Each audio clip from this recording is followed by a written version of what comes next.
Hey y'all, welcome to yet another episode of Tangy from Dallas. So I hope that everyone's doing well today. It's a beautiful, beautiful day outside, and we have a treat for you today. Y'all know I'm going to always bring the good, right? We're going to have some great conversations and just find something in some way to edify your life, edify your day. And maybe it's something you can use for yourself or share with someone that you know could use this type of information. Y'all know I can sit up here and have any kind of conversation in the world. Y'all know me. There are no holds barred. I talk about anything. But one thing I'm always going to do is bring the real and bring conversations that's needed in this time and in this space, especially when it concerns our children. So today's guest is someone that I've been following very closely. He and I met by way of a wonderful woman, Olaremi Sano, while we were both working on our nonprofits and that sort of thing. And I've watched him over, the years just continually pour and pour into the young men of our communities. So I want to introduce to you today Dr. Malik Douglass. Hey, Dr. Malik, how are you? I am well. How are you, ma'am? Good. I'm just glad you spent time with me today because I love what you do out in these streets, right? Well, thank you. I appreciate it. So let's let the folks know about who you are. And then tell us about yourself, and then I'm gonna kind of show them some of the stuff that you do when we get ready to segue into talk discussion about your organization. So tell folks about Dr. Malik. Okay, so Dr. Malik is Dr. Malik Abdullah Douglas from Benton Harbor, Michigan. I am one of 11. I Wow. am number two of 11. Yes, my mother, she birthed three and then she adopted the rest. And she had, Oh, I just found out she had like 39 foster children at one time. oh And my. ironically, it was all after I graduated high school. So I didn't have to share a room with anybody. So that was a great thing. I attended Grambling State University, where I graduated in 1998 and in the year 2000 with my master's degree. Nice. Went right up the road to Louisiana Tech, got my second master's degree. And so, and I also hold terminal degrees from LSU as well as St. Francis University here in the state of Indiana. Dr. Malik comes to you by way of 21 years of retired military service. So I am now retired from the United States Army/Army Reserves. I did both. So I Congratulations. was able to squeeze in 9 deployments, and in between 9 deployments, I had a family. I have four boys, two young men actually who are in serving in the military now, and I have two younger boys who are in high school. So I am currently in Indiana. I'm recovering from back surgery. So I'm in Indianapolis, Indiana, staying with my brother and my sister-in-law while they pamper me a little bit. Then Dr. Malik can get some rest before this fall, jumping back out there and doing what we do in my nonprofit and help these young men progress their lives forward. Incredible. Okay. I don't even know where to start at this point. I really just don't know where to start because there's so much. So let's see. I guess the first thing that I want to talk about is your experience being in such a large family and you being number two. What was that like, that having that such a large nucleus, just explain that. So my mother, like I said, my mother gave birth to three. So it was my older brother, myself, and my younger brother. We grew up together. I graduated high school before she took in her first foster child. But shortly thereafter, about 2 years later, I was in between my sophomore and junior year that summer. She adopted three, Wow. and she just kept adopting, kept adopting. But nonetheless, coming from such a large family, and I know some people will say, well, man, you really weren't raised with all of them. But no, I wasn't. But I was there to assist in raising the rest of them. Right. My younger brother got his graduate degree from Grambling, and I had a younger sister who went to Grambling for undergrad. So when you start paving that path, you know, you can say, yeah, I wasn't in the house with all of them, but yeah, I was there to help raise all of them. And the Right. good thing about it is my mother has 100% success rate graduation from high school. She has about a 60% success rate in graduating from college, but she has a 100% success rate for finishing high school and some type of post high school training. And Nice. everyone has great jobs. Everyone is doing well. I think we added up the other day. My mother has 44 grandchildren and two great grandchildren. So, Wow. coming from such a large family, you can see how easily that segue was into creating a nonprofit, because I don't remember a time growing up that my mom didn't welcome someone into our home because they were either living on the street or transitioning into our hometown, which is Benton Harbor, Michigan, the little Mhm. bitty small town, Southwest Michigan, right there on the Lake Michigan, about 90 miles from Chicago. But it was a situation where, all my life I saw my mom helping, but all my life I didn't remember my mom not working multiple jobs, and she was a school teacher, so it wasn't like you can't say, oh well, she worked multiple jobs because she didn't have a career. Yes, she did. My mother was She had a master's degree in early childhood education, and my father had a bachelor's degree from Mississippi Valley. He worked at a factory there in Michigan before it folded. Mhm. But it was just not a time that I didn't see my mom really kind of putting in the effort to raise other people's children, whether it was de facto through the church, and because she had two young ladies that she actually helped finish high school who stayed in her home, not foster children, no type of care coming in for them, knew their parents. They just lived with her to be able to get and finish high school. And they finished high school, went on to college. Both of them became nurses. One became a nurse in the Air Force.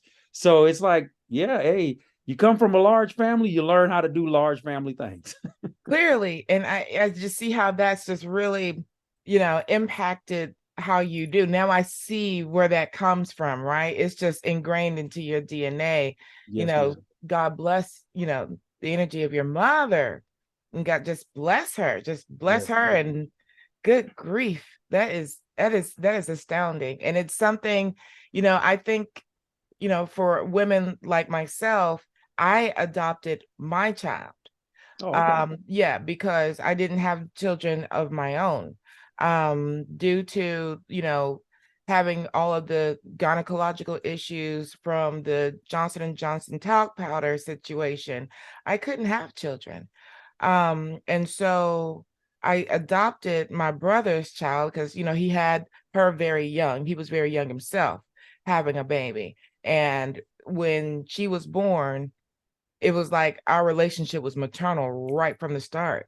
And Wow. it just so happened that even though I didn't have a natural birth, I had a birth of the heart with her. And that's my baby. That's my baby. Right. My. and And and and you know what, there's nothing wrong with it. It's mhm, there is a need for that, because that nuclear family is lost when we allow a child to go into the system like that. right, And I think the reason we call it a system is because it can pass or fail, right? You like, when you look at a vehicle, it's all predicated on a system, but if one part of that system fails, then it's gone. The car fails. So yeah, hey, I look, I applaud you for that. That's awesome. God blessed me with four of my own, two which are stepchildren. They were from a previous relationship from my ex-wife, but they still call me dad. your dad. Grown men, 25. One will be 26 this year. The other will be Wow. 20. It's turned 24, and it's still dad. Can I borrow money? Right. That's Hey, if that's a car it. broke down, That's it. I don't hear from my kid at all until she yeah, wants some money. yeah. Hey, and but you know what? That's a wonderful thing, I because that love it. lets me know they okay. That's right. And I let her do her thing because they're at that age. They're discovering. I don't bother her. Right. I keep my hands on her. She just don't know that. I always keep tabs on my baby so I can make sure she's good. But hey, she calls me, she can get whatever she wants. She knows that. That's why she's so spoiled. Right. Okay. So you did some time with the US Army and Reserves, and thank you for your service. Thank you. Tell us about, your decision to do that and what did that do for you? So I would tell all your listeners, I would tell all the people paying attention, never make a spontaneous decision when you're upset. So, first divorce, right? Got married way too soon. Got married really 1 month after graduation. Got married way too soon. I understand. Uh, got married. Didn't work out. 3 years later, hey, I'm signing divorce papers. On the day I signed my divorce papers, I shipped off to the Army. Joining the military was always something I wanted to do. Even in high school, I wanted to join the military. I was going to join the Air Force. I did not join the Air Force. I decided I'm gonna go to Grambling. I'm gonna hang out. I'm gonna have a great time. Did my 4 years on campus. Had a good time. Enjoyed every minute of it. To include the long lines for registration and the cafeteria lines that seem to be longer than the registration lines. Oh I my enjoyed gosh. all 4 years, loved it to death. But like I said, I got married right after college, decided, hey, I'm gonna get married, did my 3 years, and it was more like joining the Army. I didn't like it. We fell out of love. A It lot happened. transpired. It was time to let it go, right? Yep, So it got happened. divorced, and I made the decision that, well, I'm getting divorced. I'm going to join the Army. Wow. Why? But I was all nostalgic. So it was after 9/11, come from a long military background.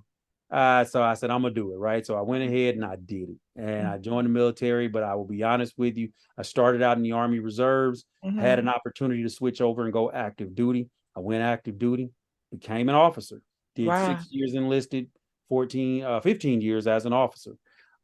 Made it to the rank of major.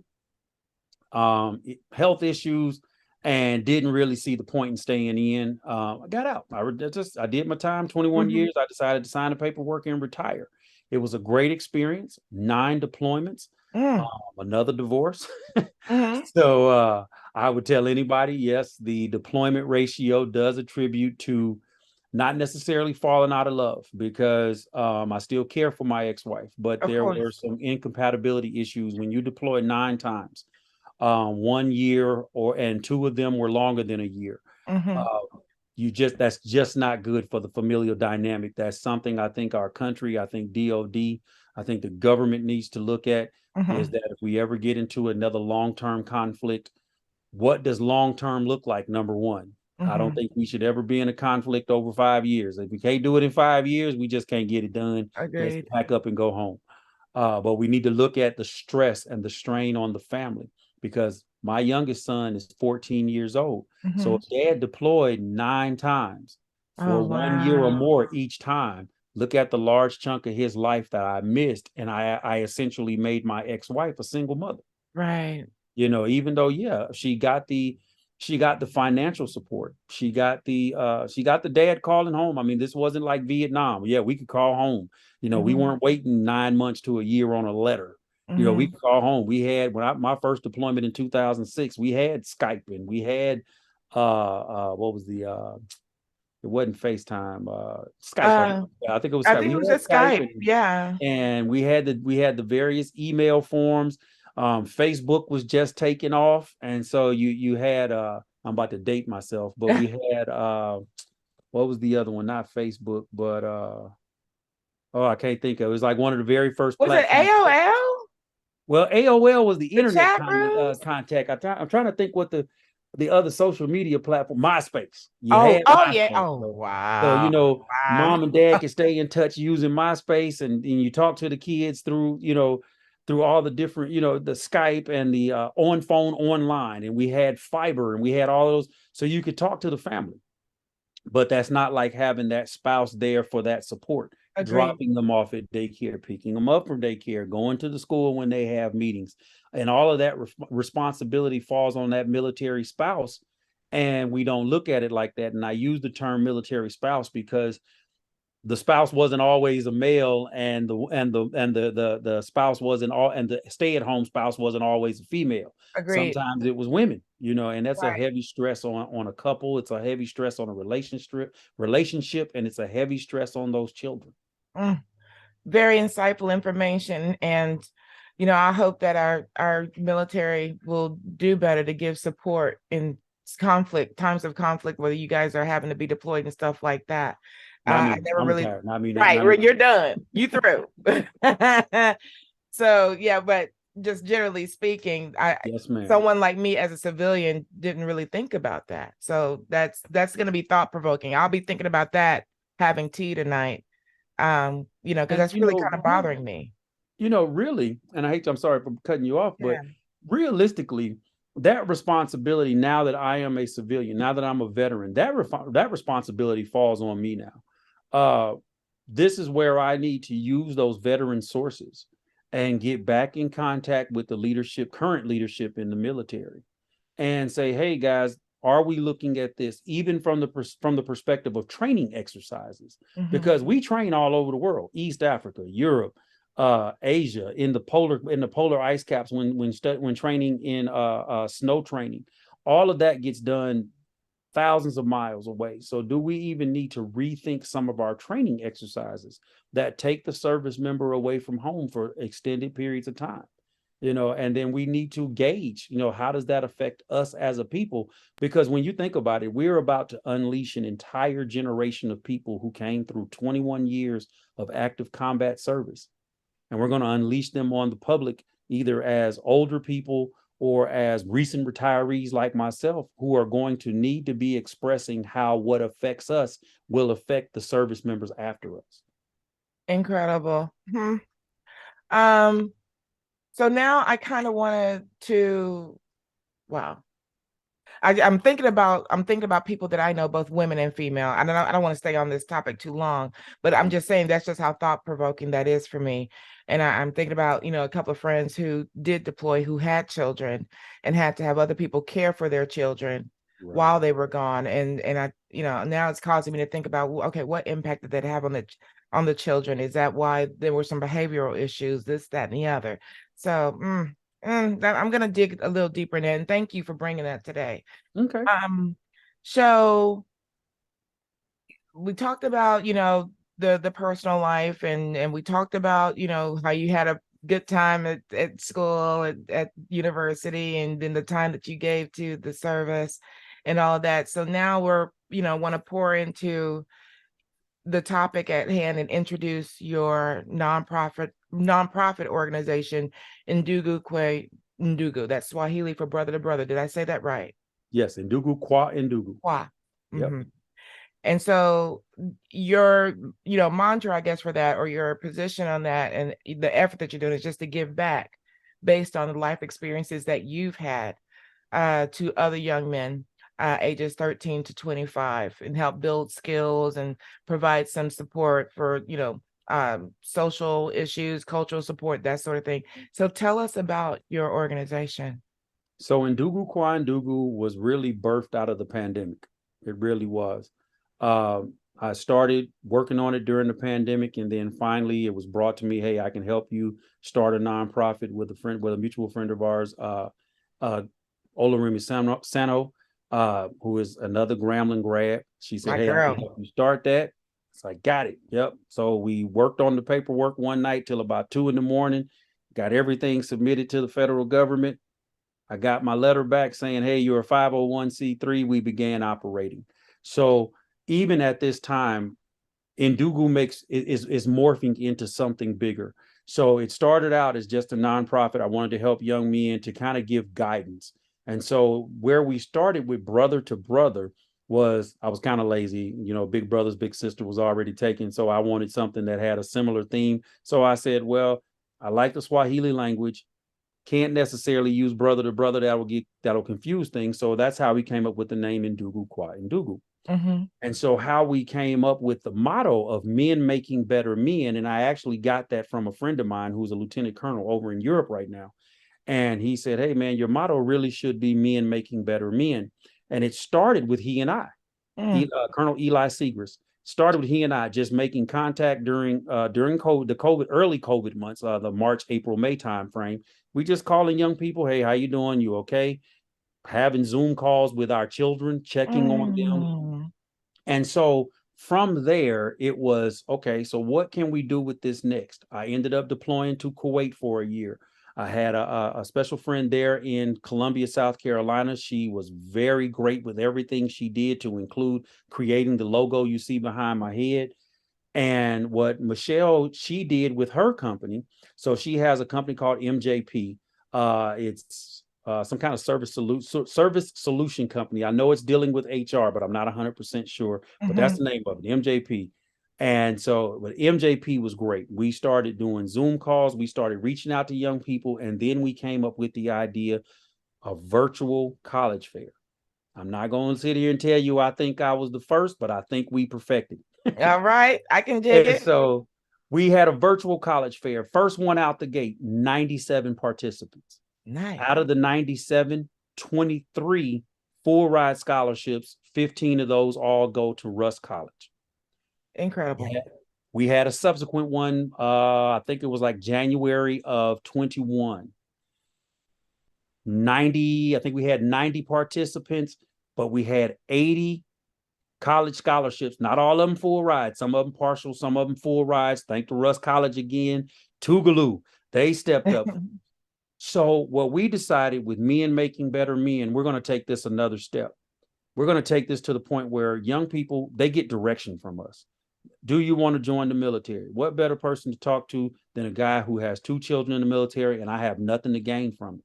I'm not going to sell you a pipe dream that when you join the military, you get keys to a Hellcat. I'm not going to tell you that, Right.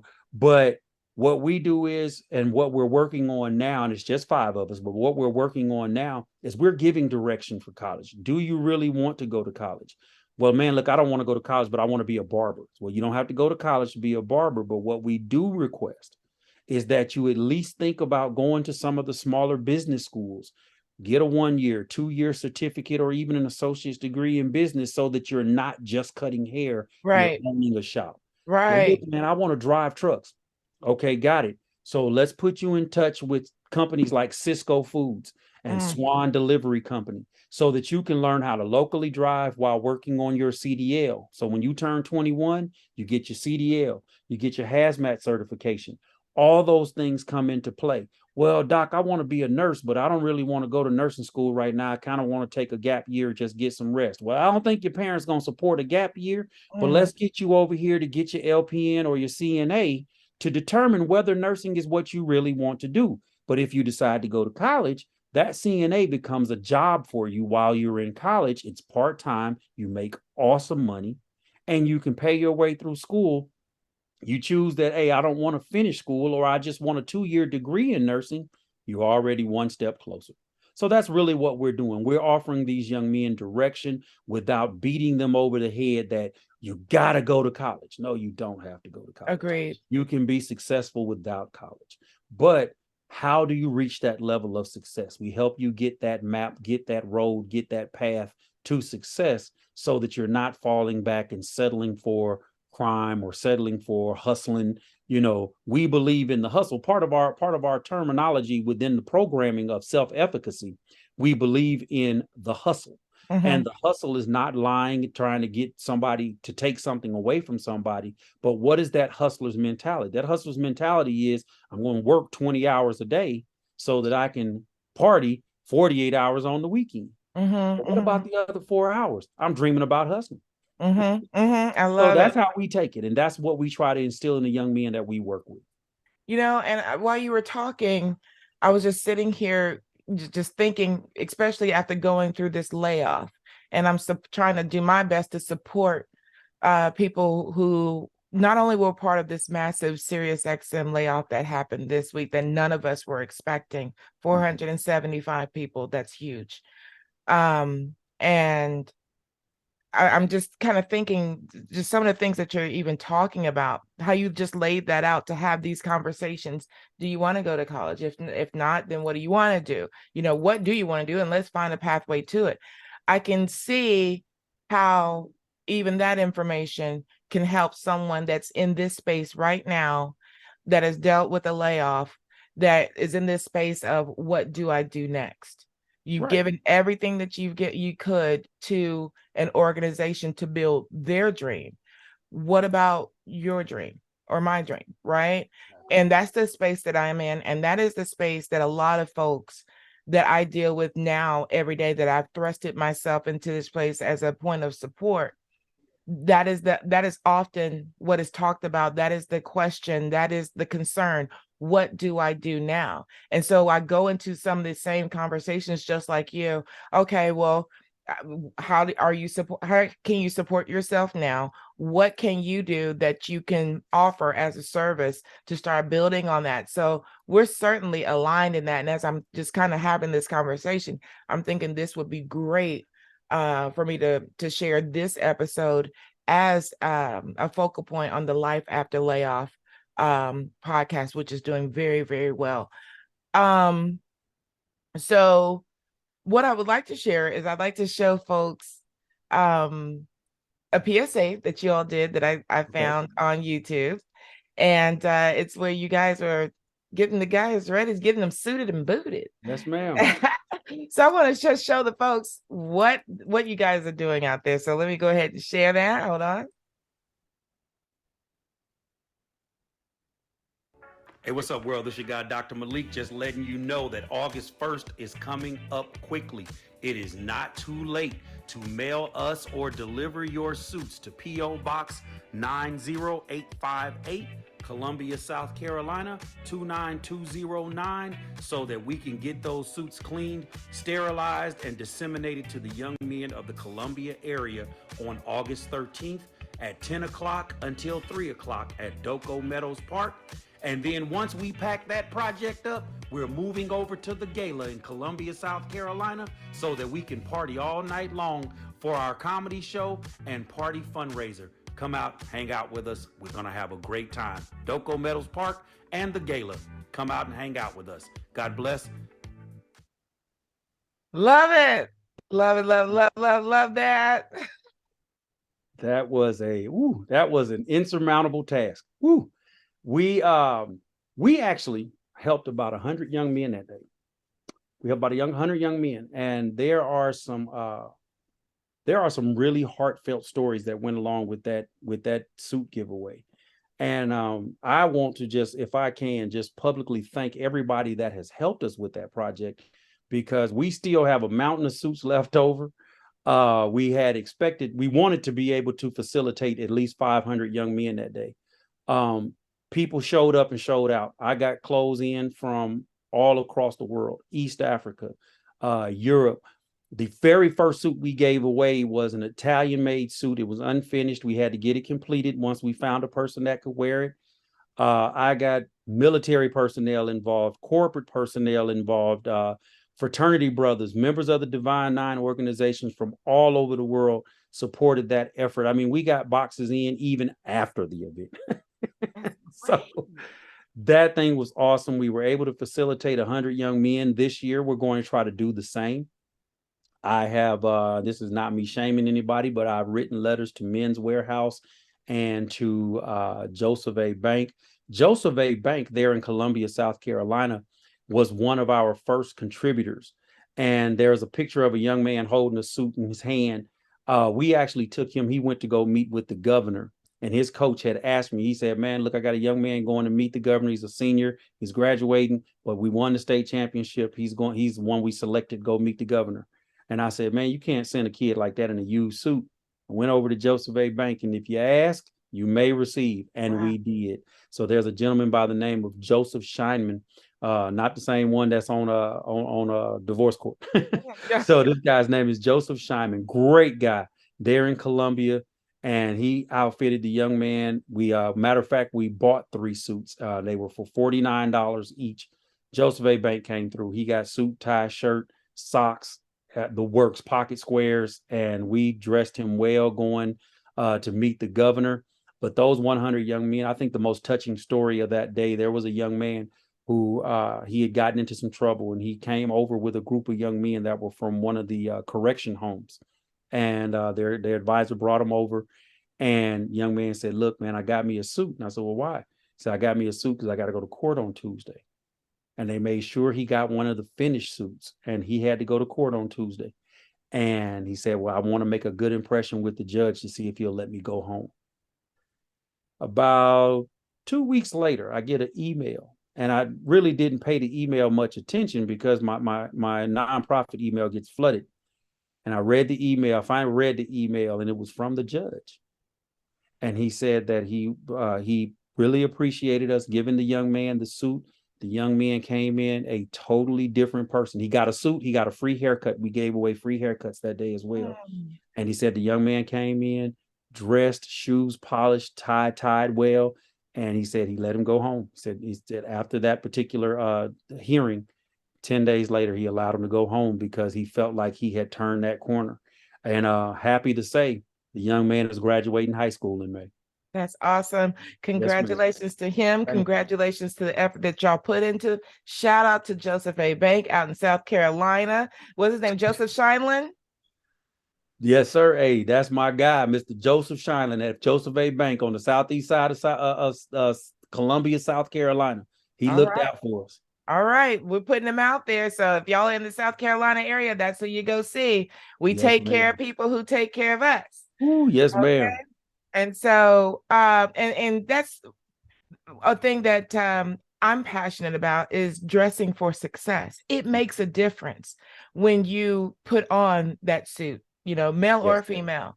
It makes a difference when you walk into a room and your appearance commands attention.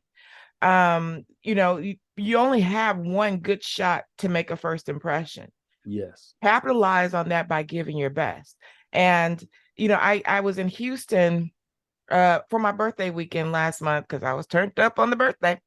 And so I met a gentleman and he was very well spoken, had, you know, was in college. He was thinking about, you know, going, you know, from the university to a community college or whatever. I was like, whatever you do, just get through it if that's what your plan is.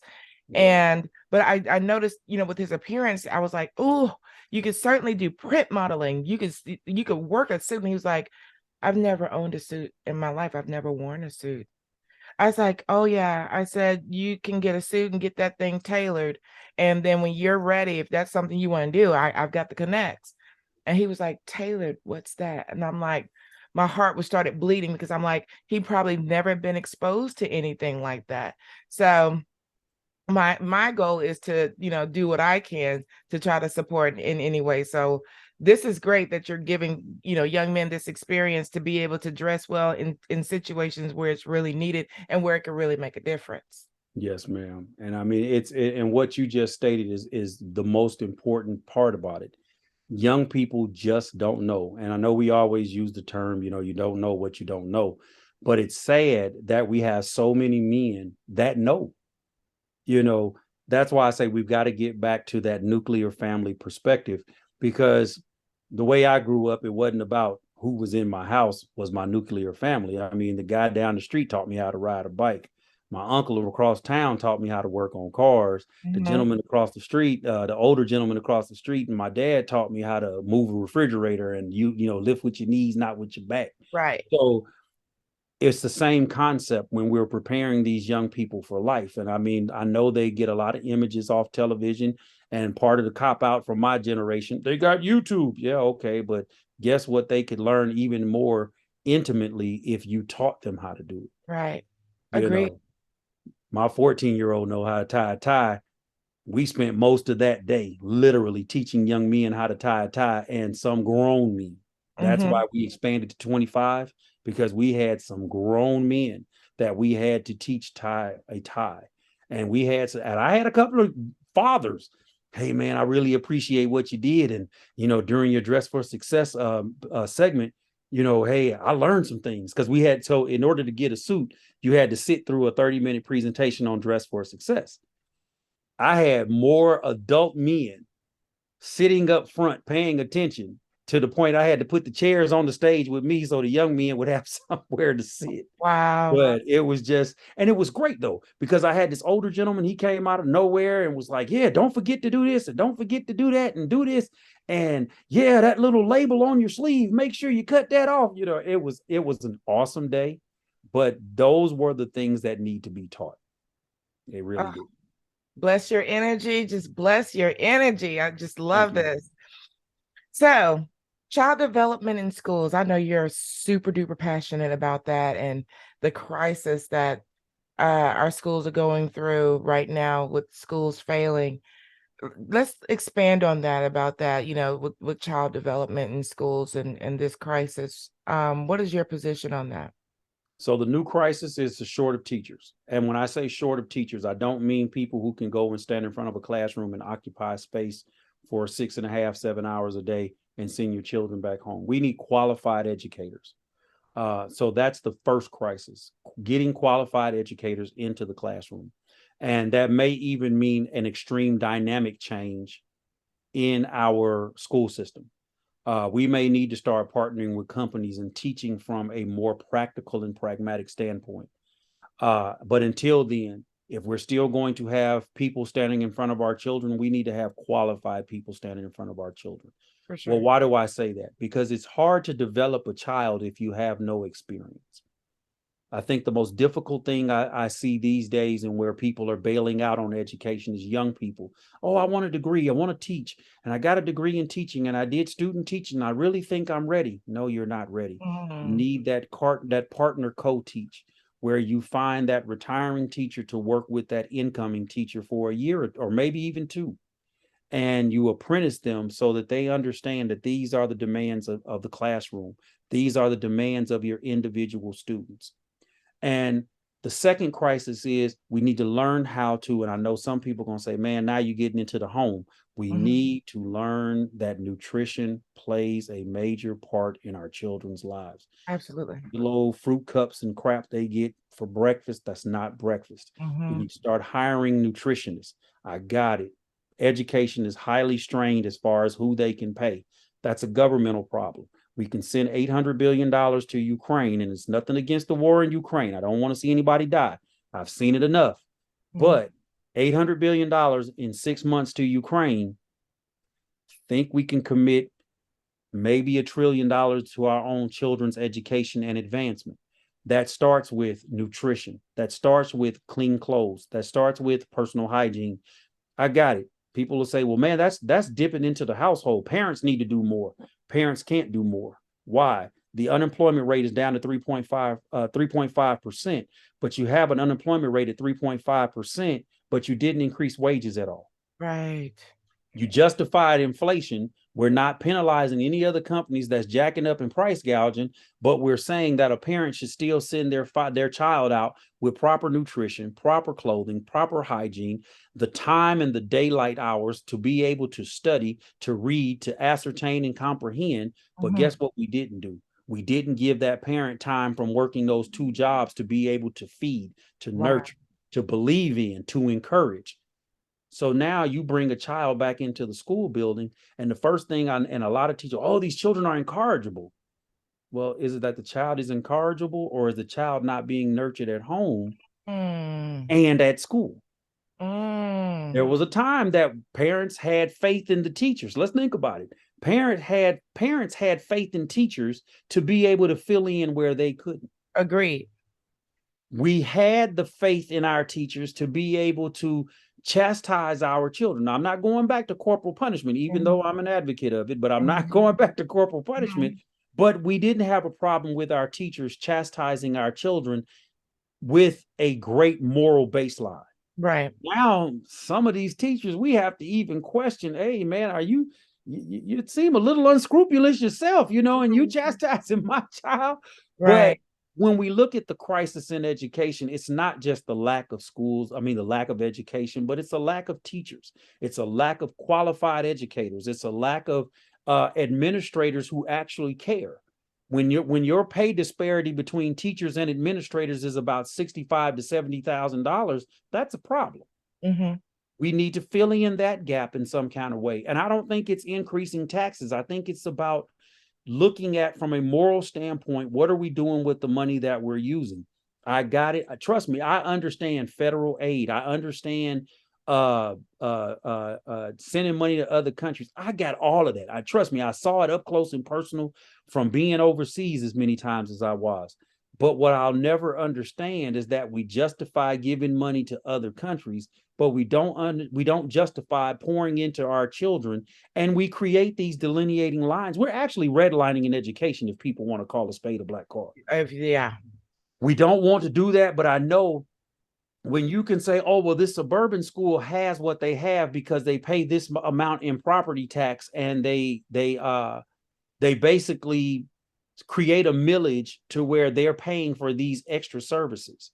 Well, I got it. But when you push a certain demographic of people into a corner and say, oh, your schools suck because of this reason, well, what are we doing to make sure that all schools are on an even keel without the excuses. Mm. So that's where I see education in a crisis, is that we've become more comfortable with the excuses and less comfortable with making the hard decisions. You have 4 states right now dealing with water problems, shortages, Right. toxic water, but we found reasons why the federal government couldn't pour into cleaning up the water, a basic necessity of life.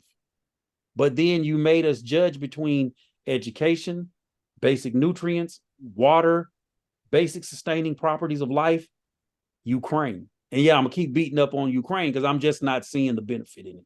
I just don't. Eastern Europe countries, take care of yourselves. Those are some of the richest countries in the world. Take care of yourselves. You shouldn't have to come all the way to the Western Hemisphere, the far Western Hemisphere, and say, "Hey, help us." You know, I take that position on it. I got it. Ukraine, small military, small country, going up against big bad Russia. But I really felt like that was one time the United States should have made a contribution and then backed away and contributed and poured into ourselves. I see. And so as far as Ndugu, Ndugu, brother to brother, Yes. because I get tongue-tied. Hey, go with it. So what is your organization doing to, pour into this other than all the extras that you've shared with us? Do you have something that's coming up? I do know that you've got scholarships that you are always broadcasting on your sites. Are there other things that you guys are going to be doing that maybe we can support you all to do to help with So this? feel free, go to our website, www.ndugukwa.org. That's NDUGUKWA, NDUGU.org. Hit that donate button. We give school supplies. This year, we will not do the individual school supply giveaways because there are so many organizations doing school supply drives at the same time. An organization my size tends to get a little lost in what's needed. So what we're going to do this year is we're going to take the leftover supplies from last year and the contributions that we receive up until August 1st.